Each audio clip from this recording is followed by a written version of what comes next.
नमस्कार, मैं हूं राजीव निशाना और आप देख रहे हैं समाचार वार्ता। आज हम बात कर रहे हैं सूर्यकांत केलकर जी से, जो संघ के वरिष्ठ पदाधिकारी हैं। केलकर साहब नमस्कार, स्वागत है आपका। एक बहुत बड़ा चल रहा है इस समय पर पूरा देश के अंदर कि भारत रक्षा मंच जो है वर्तमान में क्या क्या कार्य कर रहा है। सभी को नमस्कार। मैं सूर्यकांत केलकर, संघ का स्वयंसेवक हूँ। अभी संघ की कोई जिम्मेदारी मेरी तरफ नहीं है। मैं भारत रक्षा मंच का राष्ट्रीय संयोजक हूँ। और जैसा निशाना जी ने पूछा है, भारत रक्षा मंच अभी क्या कर रहा है। भारत रक्षा मंच शुरू ही हुआ था 27 जून 2010 को बांग्लादेशी घुसपैठ के संकट के निवारण के लिए, और इसके पीछे हम लगे रहे। लोग हमें उस समय कहते थे कि इसमें आपको क्या यश मिलने वाला है, इसमें क्या आप कर लोगे। किंतु कुल मिलाकर अभी तक जो बातें हुई इन 10-15 वर्षों में, 2014 में एक राष्ट्रवादी सरकार नरेंद्र मोदी के नेतृत्व में भारत में आई, और पहला काम उन्होंने ये किया कि सीमा पर तारबंदी हुई। हमें ये ध्यान में रखना चाहिए कि भारत की सबसे लंबी सीमा बांग्लादेश के साथ जुड़ी हुई है, क्योंकि बांग्लादेश 3 तरफ से भारत से घिरा हुआ है। और इसमें आसाम की तरफ 240 किलोमीटर सीमा पूरी खाली पड़ी हुई थी। मोदी जी आने के बाद तारबंदी हुई, सीमा सड़कें बनी, निगरानी चौकियाँ हो गई, वहाँ फ्लड लाइट्स और कैमरे लग गए। और उस तरफ से यानी त्रिपुरा, नागालैंड, आसाम, इस तरफ घुसपैठ पर काफ़ी मात्रा में नियंत्रण किया गया। अभी भी मणिपुर और उस साइड में फेंसिंग होना नहीं हुआ है। भारत रक्षा मंच की ये मांग है कि उधर जल्दी फेंसिंग किया जाए, अर्थात बहुत कठिन है क्योंकि हिली एरिया है, किंतु उसमें भी फेंसिंग का किया जा सकता है, फेंसिंग का काम। तो एक काम ये भारत सरकार ने बड़ा काम हमारे पीछे लगने से सरकार ने ये किया। दूसरा, सरकार ने CAA किया, जिसके अंतर्गत भारत में आए हुए अफगानिस्तान, पाकिस्तान और बांग्लादेश, ये तीनों देशों ने स्वयं को इस्लामिक देश घोषित करने के बाद वहाँ के अल्पसंख्यकों का जीना कठिन कर दिया। वहाँ के अल्पसंख्यक यानी हिंदू, जैन, बौद्ध, सिख, ईसाई, पारसी, इनको भारत सरकार ने भारत की नागरिकता दी है, किसी की नागरिकता छीनी नहीं CAA के द्वारा। ये एक बहुत बड़ा काम भारत सरकार ने किया, जो भारत रक्षा मंच की मांग थी। क्योंकि ये मांग जब मनमोहन सिंह थे तब हमने जब उनके पास की, तो उन्होंने कहा नहीं, हम या तो दोनों को भगाएंगे, हम धर्मनिरपेक्ष है, यानी धर्मनिरपेक्षता के आड़ में किस तरह देश को नुकसान पहुंचाया जा रहा है, उसका ये एक उदाहरण है कि पूर्व की सरकारें धर्मनिरपेक्षता की आड़ में बाहर से घुसपैठ, चोरी छिपे आने वाला मुसलमान और वहाँ से पीड़ित होकर आया हुआ हिंदू, जैन, बौद्ध, सिख, इन सबको एक समान मानती थी। किंतु इस सरकार ने CAA के द्वारा जो वहाँ का अल्पसंख्यक है यानी नॉन मुस्लिम है, उनको भारत की नागरिकता 2014 तक जो आए उनको दी। उसके अलावा सरकार ने NRC किया है। हमारा अब ये कहना है कि NRC का बढ़िया काम सभी राज्यों में हो, ये काम NRC से घुसपैठी पहचान सभी राज्यों में हो, ये काम। और दूसरा हमारा ये भी कहना है कि घुसपैठ विरोधी एक सख्त कानून बनना चाहिए, जिसमें घुसपैठ को मदद करने वाले यहाँ के सेक्युलरी लोग यानी कई हैं, राजनीतिक लोग तो है ही, किंतु उनके अलावा भी पैसे के पीछे उनका लाइसेंस बना देना, उनका आधार कार्ड बना देना, ऐसा सब इनके लिए कठोर दंड की व्यवस्था कानून में बननी चाहिए। और जो लोग यहाँ व्यापार धंधा करना चाहते हैं तो उनको वर्क परमिट लेना आवश्यक किया जाए, और ये जो चिन्हित होंगे उनको यहाँ से फिर वापस भेजने की तैयारी की जाए। वैसे 1971 में जब बांग्लादेश बना तब शेख मुजीब ने इंदिरा जी को आश्वासन दिया था कि अब पहले आए हुए 71 के पहले आए हुए पाकिस्तानी थे। अब बांग्लादेश से अब अगर कोई आएगा तो उससे हम वापस लेंगे।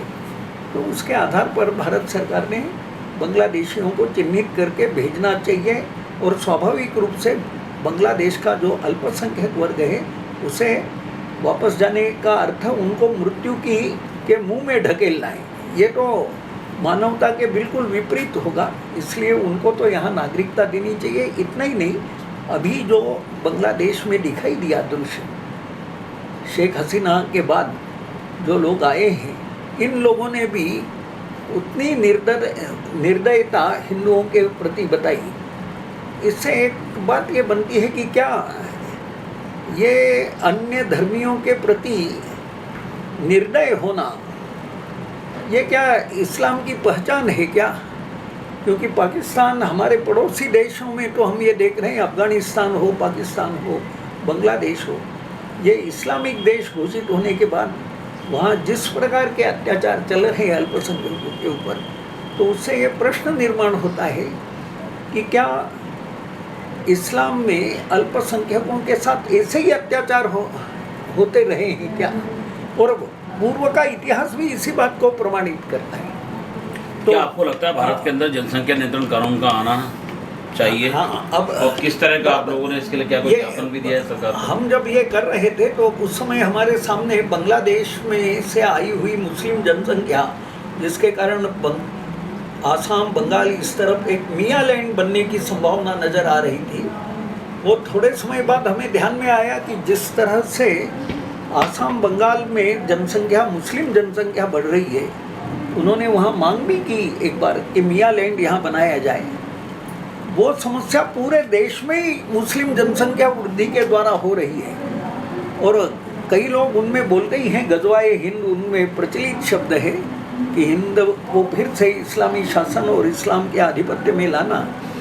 तो उसके लिए भी उनके प्रयत्न चालू है। और भारत में जिस 2011 की जनगणना बताती है आंकड़े, उसके बाद जनगणना हुई नहीं है, किंतु 2011 की जनगणना भी ये बताती है कि 2001 और 2011 के बीच हिंदू बढ़े हैं 16% और मुसलमान बढ़े हैं 24%। अब ये 2025 में संभवतः जनगणना होगी।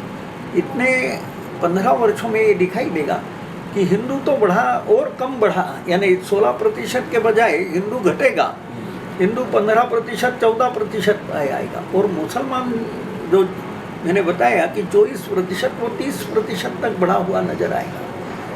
तो ये विषम जनसंख्या वृद्धि हो रही है। केवल जनसंख्या वृद्धि मात्र देश के लिए संकट है ऐसा नहीं, सामान्यतः जनसंख्या वृद्धि ये संकट है ही। चीन से को पीछे छोड़ देंगे हम कुछ वर्षों बाद, भारत की जनसंख्या इतनी बड़ी होगी, किंतु इस जनसंख्या में वो लोगों की जनसंख्या बढ़ रही है जो इस देश को अपना मानते ही नहीं है,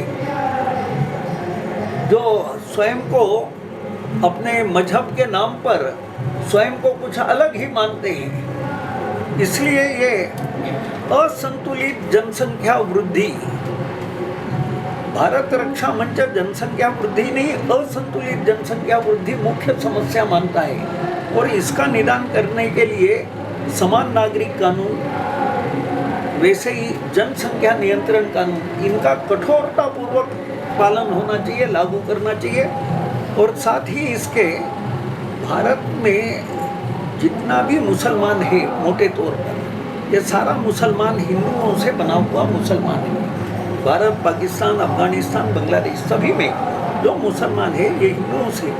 और वास्तव में अब समय आया है कि जिन लोगों ने किन्हीं कारणों से अपना धर्म परित्याग किया, सनातन धर्म को छोड़ा, उनको वापस घर वापसी के लिए आह्वान किया जाए। और भारत रक्षा मंच इसका आह्वान करता है कि जो मुसलमान ये मानते हैं कि वो भारत को अपना मानते हैं, गंगा यमुना को अपना मानते हैं, हिमालय को अपना मानते हैं, इस देश को अपना घर मानते हैं, ऐसे जो यहाँ के पूर्व राम कृष्ण, गुरु नानक और गौतम बुद्ध इनको अपना पूर्वज मानते हैं, ऐसे सारे लोगों ने घर वापसी करनी चाहिए। यह भी भारत रक्षा मंच का आह्वान।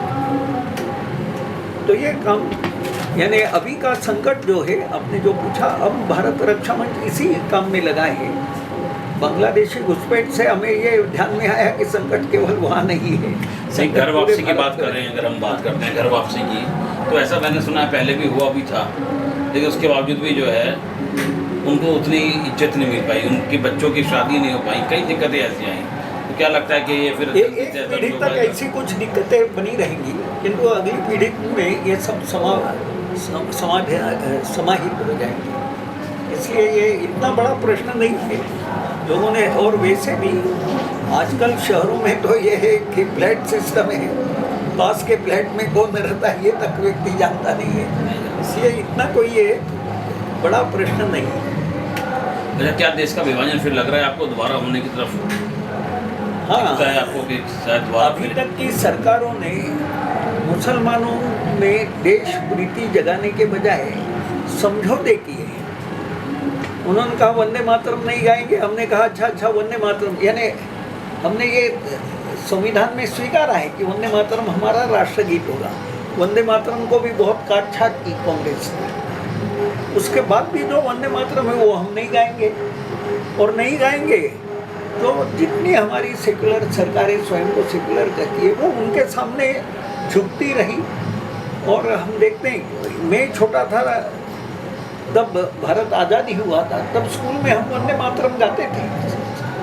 इकट्ठे होने के बाद पहली प्रार्थना वंदे मातरम ही होती, किंतु देखते देखते वंदे मातरम गायब हो गई। हर मामले में कांग्रेस ने देश के साथ एक तरह से बदमाशी की। संविधान में भी इंडिया दैट इज भारत, पहले तो इंडिया ही लिखा था, जब बहुत आग्रह हुआ कि भारत इस देश का नाम है, यानी हमारी संस्कृति वगैरह पे हमले कांग्रेस ने स्वाधीनता के बाद कांग्रेस ने ही शुरू किए।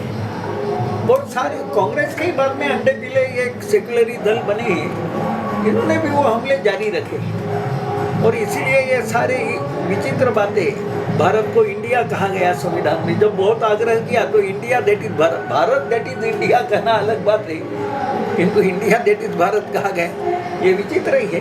हिंदी को महत्व देते हुए भी हिंदी कई जगह आज भी प्रतिबंधित है। ये सब कांग्रेस की देशभक्ति कैसी है इसको बताने वाला है। और वैसे ही अन्य सेकुलरी दल भी उन्हीं को मानते हैं। तो ये सब जो चल रहा है, अब भारतीय संस्कृति के मामले में भी जिस प्रकार उन्होंने मिली जुली संस्कृति जैसा शब्द एक बेवकूफ़ीपूर्ण शब्द है। दुनिया के सारे ही देशों में मिली जुली संस्कृति है, कुछ ना कुछ मिलावट हो ही जाती है, किंतु कोई देश अपने को कंपोजिट कल्चर नहीं करता। भारत मूर्खतापूर्वक ये बात कहता है भारत की संस्कृति सनातन संस्कृति है, यज्ञमय संस्कृति है, त्याग की संस्कृति है, सनातन संस्कृति है, आर्य संस्कृति है, वैदिक संस्कृति है, भारतीय संस्कृति है, ये इसके विशेषण है। किंतु उसे कंपोजिट कल्चर कह के एक तरह से हमारी संस्कृति को ही डाइल्यूट करते हुए नष्ट करने का प्रयत्न कांग्रेस ने किया है।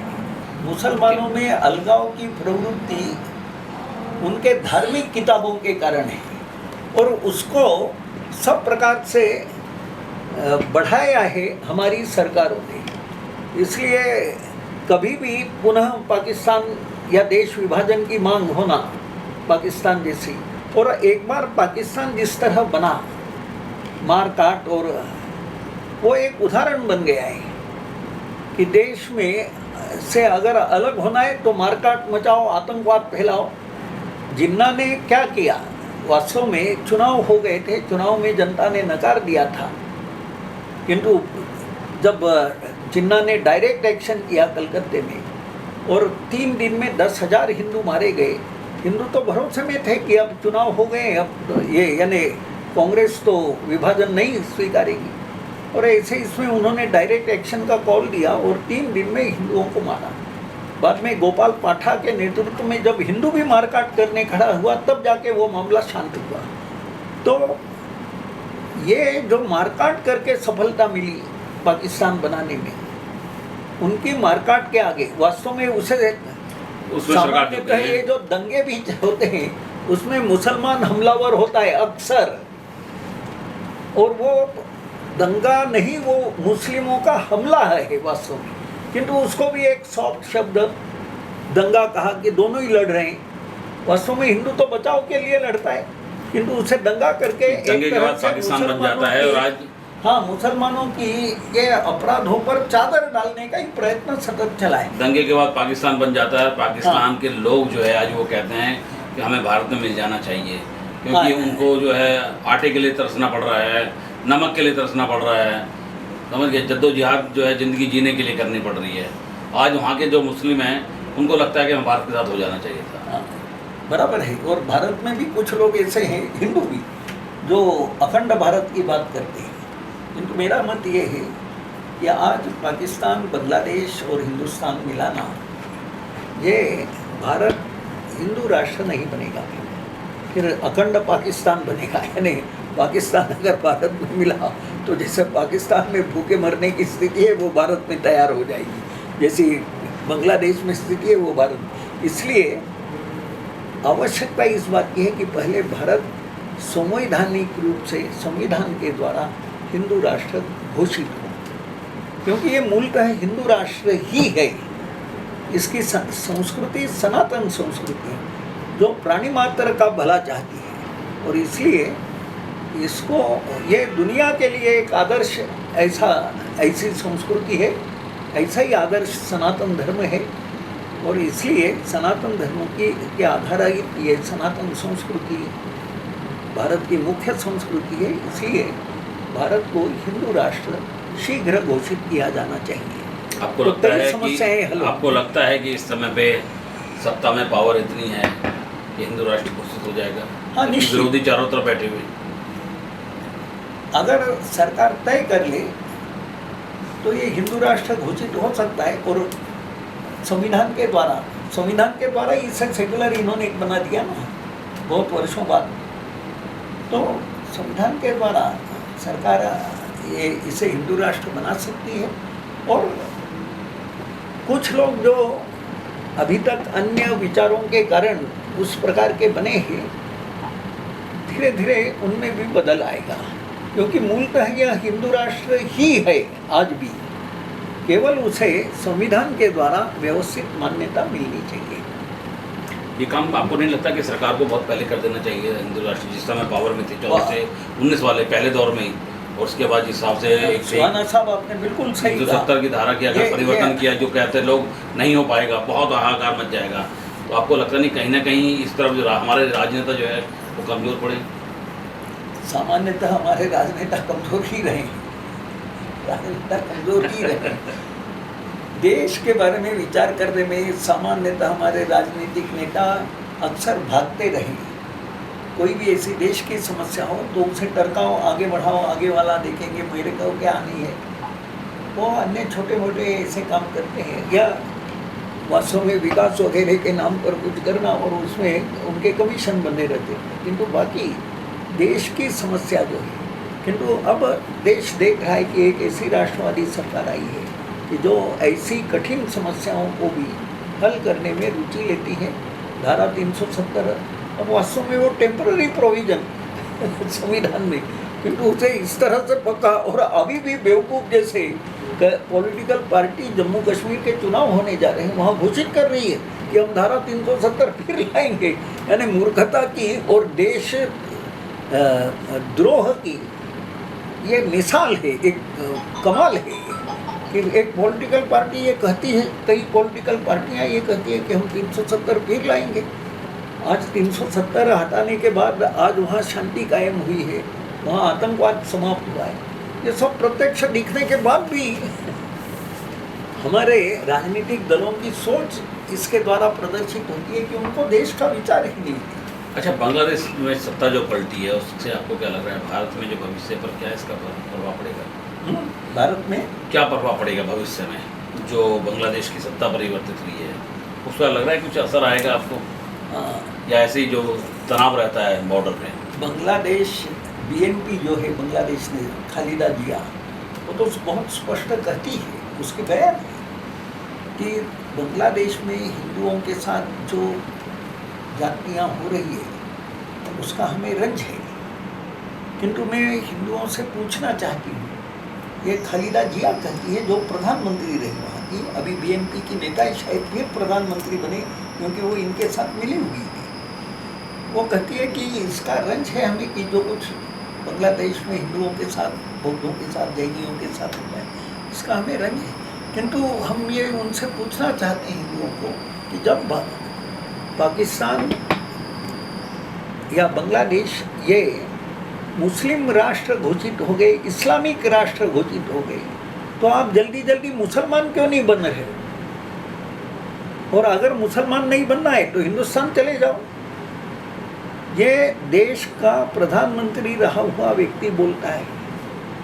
और अभी हमने देखा कि ये जो अभी नए प्रधानमंत्री बने हैं, इन्होंने दुर्गा पूजा के ऊपर कई प्रतिबंध लगा दिए हैं कि अजान होगी तो उस समय आप भजन नहीं कर सकते हो, नमाज होगी अजान के 5 मिनट पहले आपके भजन वगैरह, मंत्र वगैरह, सब मंत्र भी दुर्गा पूजा वो सब बंद होने चाहिए।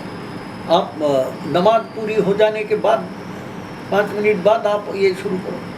यानी ऐसा लग रहा था कि ये जो प्रधानमंत्री बनाए ये कुछ तो समझदार व्यक्ति होगा, किंतु ऐसा लगता है कि वो भी हदीस के जो ऐसे कबीलाई कानून बने हैं उसी का शिकार है। बिल्कुल आपकी बात सही है। एक चलते चलते लास्ट सवाल मेरा कि आज हम बात कर रहे हैं, देश की बात कर रहे हैं पूरे की, और देश में एक तबका ऐसा भी है जिसे लोग अछूत भी बोलते हैं, दलित भी बोलते हैं। भारत में भी आग लगा दी जाती है घर में। शादी जब होती है उसकी घोड़ी पर से उसे उतार लिया जाता है, और हम उसमें बात कर रहे हैं कि वो आज समाज जो है अपने आप को हिंदू कहने से डरने लगा है। वो या तो बुद्धिस्ट बन जाता है या मजबूरन उन्हें कई जगह मैंने देख रहा हूँ, जैसे बिहार की बात करें, यहाँ तक कि दिल्ली की बात करें, तो ईसाई धर्म में परिवर्तन होने लगे हैं। तो इसकी तरफ क्या कोई आप लोग कदम उठा रहे हैं? एक तो ऐसा है कि ये घोड़ी पे से उतार लेना और ये सब बातें ये अतिरंजित है।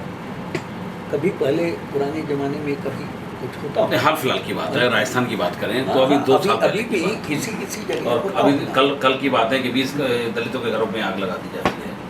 अभी भी कुछ जगह ऐसा गुंडागिरी कुछ लोगों में, वहाँ के स्थानीय दबंग लोग जो होंगे उन्होंने कभी कर दिया, और उसको नाम कमज़ोर वर्गों को देख करके दबाने की प्रवृत्ति दबंगों में रहती है, और वो संयोग से वहाँ ये एससी वर्ग होगा तो ये होगा। वो सामान्यतः देश भर में ऐसा क्वचित कहीं कहीं उदाहरण आज भी ऐसी मानसिकता वाले गुंडा प्रवृत्ति के लोग, यानी जिन्होंने ऐसा किया है, अगर दलितों की इनको आग लगाई है तो ये गुंडे ही करने वाले, उनको जाति से जोड़ने की आवश्यकता नहीं है, क्योंकि सारी जाति वो ऐसा नहीं करती। उस जगह का जो उसे ब्राह्मण कहना या क्षत्रिय कहना, ठाकुर कहना, ये गलत है। गुंडे उन्होंने किया है।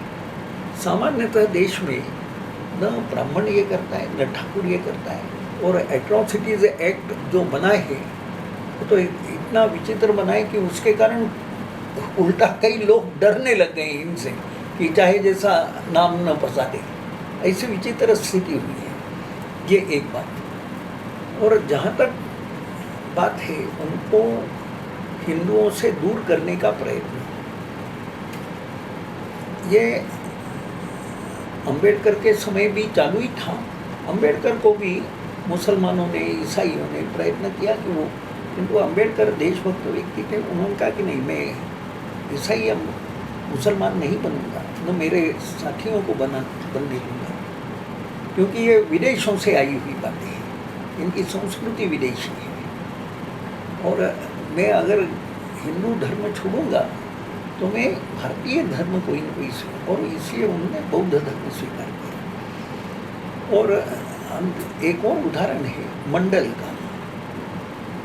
मंडल ये अंबेडकर से भी बड़े नेता थे आज़ादी के समय, बंगाल में थे,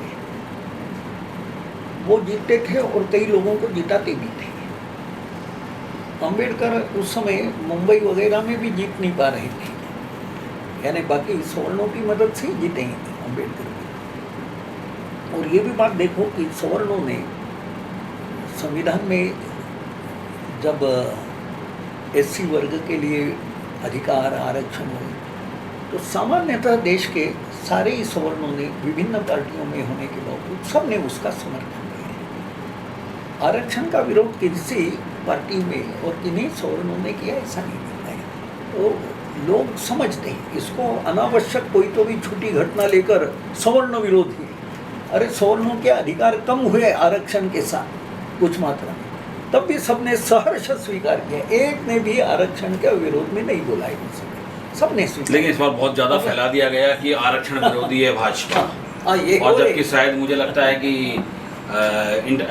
अंबेडकर इंटरनेशनल सेंटर जो है वो शायद मोदी जी के कार्यकाल में बना, दिल्ली में बना, पुणे में हुआ काम, और यहाँ तक कि लंदन वाला जो इनका जगह थी जहाँ पे वो रहे थे अंबेडकर, उसको भी शायद भारत सरकार ने जो है भाजपा की सरकार ने कर दिया। जितना मोदी जी ने वगैरह किया आरएसएस को इनको सिखाया जाता है गाली देना, किंतु आप देखो आरएसएस में आपको पहचानना ही, मैं स्वयं संघ का स्वयंसेवक, हमारे अधिकारी थे,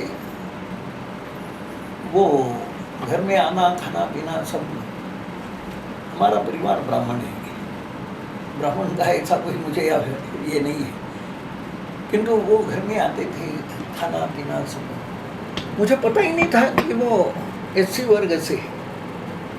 बाद में कहीं जब चुनाव की चर्चा चली, मेरे पिताजी उज्जैन में संघ के प्रमुख अधिकारी थे, नगर कार्यवाही, तो घर में ही चर्चा चली। उस समय जनसंघ छोटा था, तो विचार हुआ कि मांगीलाल टिंडिया उनका नाम था कि उनको लाकर उज्जैन से लड़ाना चाहिए। बाद में सत्यनारायण जटिया को लड़ाया वहाँ, सत्यनारायण जटिया भी एससी में से। तो जब वो चर्चा घर में चल रही थी तब मुझे पहली बार पता चला कि वो हरिजन है, नहीं तो मुझे तो पता ही नहीं था। यानी संघ में जाने के बाद कौन व्यक्ति क्या है ये कभी पता ही नहीं चलता है, और फिर भी यही कहा जाता है कि आरएसएस लोगों को। और एक जो महत्व की बात है, मैं मंडल की बात बता रहा था कि मंडल ये एक बड़े नेता थे 1947 तक, और मोहम्मद अली जिन्ना ने डायरेक्ट एक्शन वगैरह क्या बात में इनको कहा कि आप भी पाकिस्तान में आओ।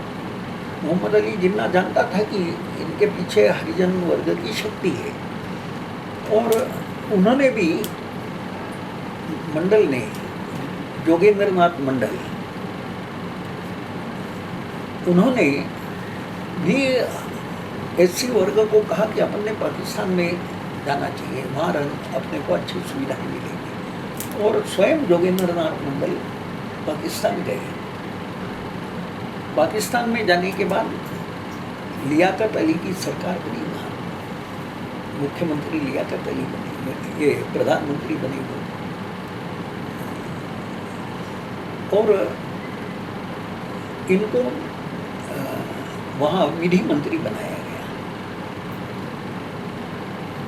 किंतु कुछ ही वर्षों में उनको ध्यान में आया कि विधि मंत्री बनने के बाद मुझे केवल नाम का ये किया है, मेरी कुछ भी बात कोई सुनने को तैयार नहीं है। उपेक्षा, अपमान, इसको देखते हुए आखिरी में उन्होंने वहाँ से मंत्री पद छोड़ दिया, और वहाँ रहना भी उनको ध्यान में आया कि बहुत कठिन है इन लोगों के बीच रहना। जो व्यवहार है इनका अन्य लोगों के साथ, इस्लाम के अतिरिक्त अन्य लोगों के साथ, तो वहाँ से वापस भारत लौट आए और गुमनाम जिंदगी जीते हुए उनकी मृत्यु हुई। ये जोगेंद्र नाथ मंडल जैसे बड़े नेता का इतिहास है। उसके बावजूद भारत में एससी वर्ग के कुछ तथाकथित नेता जो स्वयं को बड़ा राजनीतिक समझते हैं, वो ये उदाहरण पढ़ ले जरा। वो आज भीम की बातें कर रहे हैं कि हम और मुसलमान मिलकर देश में एक अलग ये बनाएंगे।